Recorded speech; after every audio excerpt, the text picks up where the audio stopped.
What I just gave you is like a map to every dream. So when a dream comes, you see, some of us just interpret the dream by one thing we see.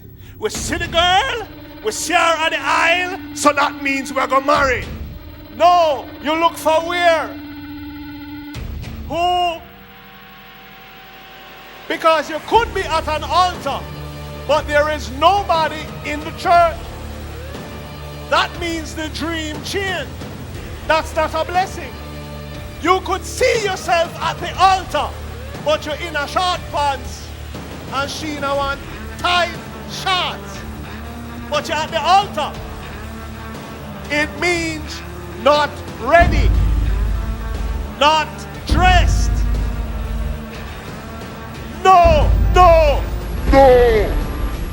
But you would focus on, you see yourself on the altar, you see the man in a shorts, and you have on your pretty short, and you're pushing foot slippers, and the pastor in a sweatsuit.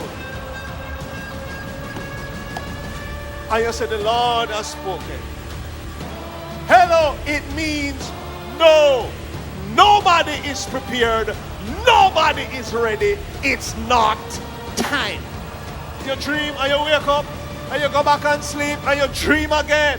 Hallelujah. Now when that happens, especially if it seems like a continuation of the dream or a similar dream, it means a warning or something is going to take place quickly.